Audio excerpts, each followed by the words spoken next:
Alors, pour montrer que la suite UN est strictement croissante, on va calculer UN plus 1 moins UN et chercher le signe de ça. Donc on devrait trouver que ça est positif puisqu'on nous dit que la suite est strictement croissante. Donc UN plus 1, c'est égal à UN facteur de 1 plus 1 sur 2 puissance n plus 1 moins UN. Donc là, je vais développer. Donc c'est UN fois 1, donc UN, plus UN fois 1, UN sur 2 puissance n plus 1 moins UN. Donc UN moins UN. Donc il reste UN sur 2 puissance n plus 1. Or, UN est strictement supérieur à 0. Ça, c'était dans une question précédente. Et 2 puissance n plus 1, c'est aussi supérieur strictement à 0.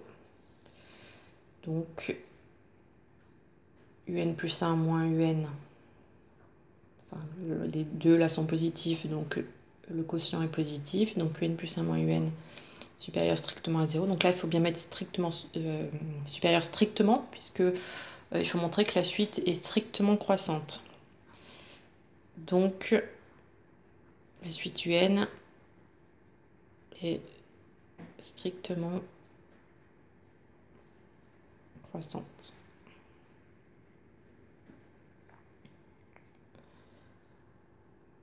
Ensuite,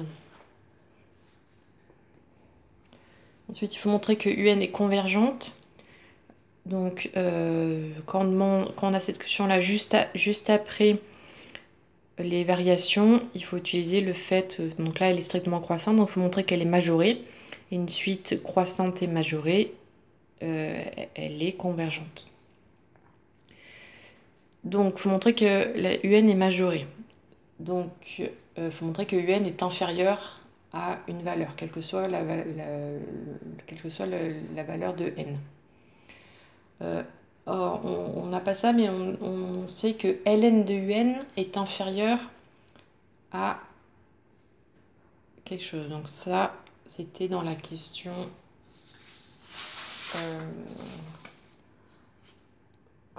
petit 1, je crois.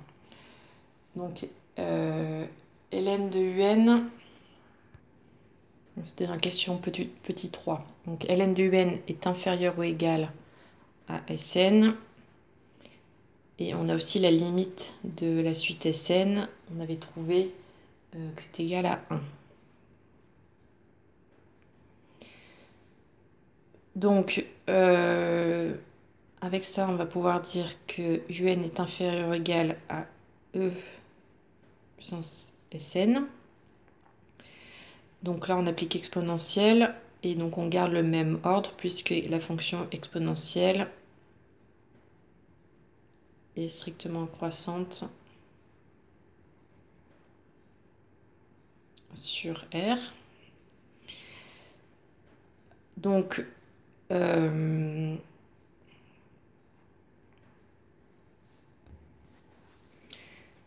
là, donc il faut que ça soit inférieur à un nombre. Donc là, juste que la limite soit égale à 1, ça ne suffit pas. Il faut que Sn soit inférieur à 1, puisqu'il faut, prouver ça. Et donc ça, c'est vrai seulement si Sn est inférieur à 1.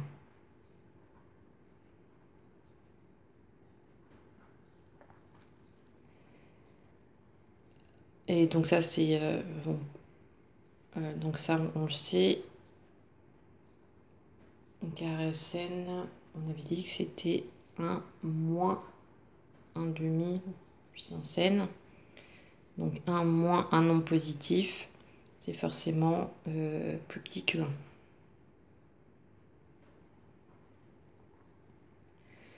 Voilà, donc UN est majoré par E. La suite UN est majorée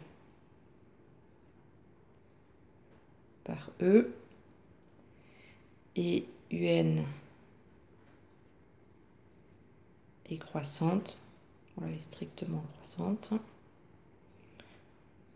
Donc UN converge.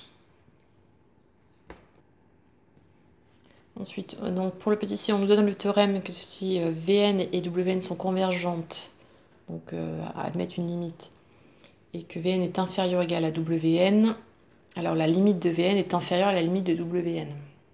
Et montrer que Ln de L est compris entre 5/6 et 1. Donc, on sait qu'on a un encadrement on avait trouvé à la question petit 3 que Sn moins 1/2 de Tn inférieur à Ln de Un inférieur ou égal à Sn. Donc,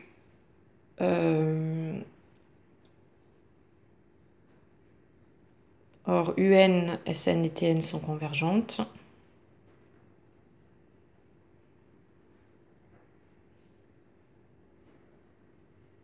Donc on peut appliquer le théorème qui est marqué dans l'énoncé. Donc,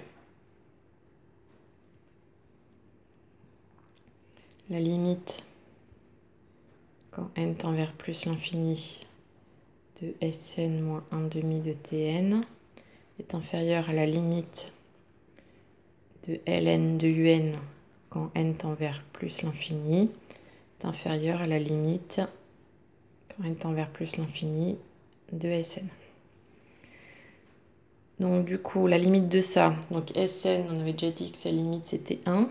Donc ça fait 1 moins 1/2 fois, et la limite de Tn c'était 1/3. Ça on l'avait trouvé dans une question précédente. Inférieur à UN, la limite de UN, on l'a appelée L. Donc à Ln de L. Et la limite de Sn c'était 1. Donc, là, ça fait 1 moins 1/6. Donc, ça fait 5/6 inférieur à Ln de L, inférieur à 1. Donc, ça, c'est ce qu'on donne dans l'énoncé. Et on déduit un encadrement de L. Donc là, il suffit d'appliquer exponentielle sur chacun des membres. Donc, E puissance 5/6 inférieur ou égal à L, inférieur ou égal à E puissance 1, donc E. Et là, il faut justifier qu'on garde le même ordre. Et donc, on dit car la fonction exponentielle est croissante sur R.